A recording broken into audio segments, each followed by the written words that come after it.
Maayong adlaw ni mo agaw, kaog nilugaw. So for today's video gaw no, ako mong ilaag dire sa Bohol Enchanted nga mahimutang nga ri sa Bilar no. So unsa mo naa dire sa Bohol Enchanted? Unsa may naa gyud dire no nga nganong kasagaran sa mga tourist driver ari man gyud adadon kining mga turista no. So, akong gipakita diri kaninyo no, sa inyo nakita diha usa to sa makita ninyo diri sa Bohol Enchanted no, katong kabayo. Aside sa kabayo, aduna sad sila mga python diri, naa say tarsier, og katong nindot yung kay itong sugar glider no. Gwapo kay ito siya. Kay naa siya ano, kaliwat siya og kanggaro. Naasad sila yung mga butterfly farm nga rin, no? So, kumbaga, kining tourist attraction, one stop pa na siya, no? Kay, instead nga, madto pa ka sa Tarsier Centauri, madto pa ka dito sa Luway Butterfly Farm, nga pwede rin man din nimo makita tanan nga rin. So recommended kay siya no kay especially sa Tarsier Sanctuary nga medyo mahal-mahal gyud og entrance kadto no.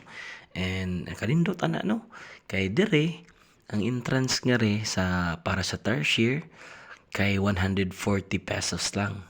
So dako kay siya diferensya no 30 pesos sad. So kung ikaw local ka or plano ka nga mulaag nga rin sa Bohol, recommended gyud kay ni diri sa ano no sa Bilar Enchanted. Aside sa makita na to nga mga tarsier nga ri, mga sugar glider, mga pythons, butterfly farm, nasad sila botanical garden, unya nasad sila kuan din no, local performer din no nga gamit lang ang ilang instrumento nga gibuhat gikan sa kawayan no. So makaingon gyud ko nga one stop tourist attraction gyud siya diri dapita no. And in case og maabtan kag kagutom no, ang kanindot diri sa Bohol Enchanted nga mahimutang sa Bilar, naa sila gina-offer nga buffet no for only 395 pesos ra. So worth it yo guys siya no kay gumikan kay daghan na nagmenu no. And ang kanindot ana gaw kay dili kay siya gasto, and especially kung ganahan ka mulaag nga rin no unya budget rang imong kwarta, nindot kay laag diri kay mas barato siya bahin sa mga entrance. At the same time ang kaon sa nimo barato ra siya unya worth it sad kayo no, siguradong mabusog jud ka. Unlike hinuon, unlike sa Lobok floating restaurant, nindot gid pud nga experience no, pero mao lagi na nga medyo mahal-mahal man. So di kay siya recommended no, especially sa mga tawo nga ga-budget lang sa ilang mga laag.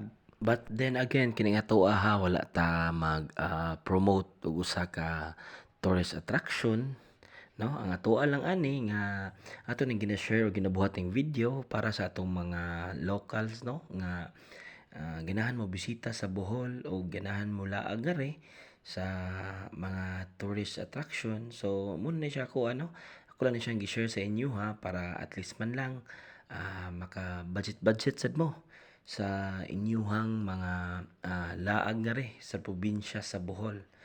So ayaw kalimot no kining akong gina-post karon no, pangitaan usa ni sa angay pangitaon nimo kining gitawag nato og Bilar Bohol Enchanted.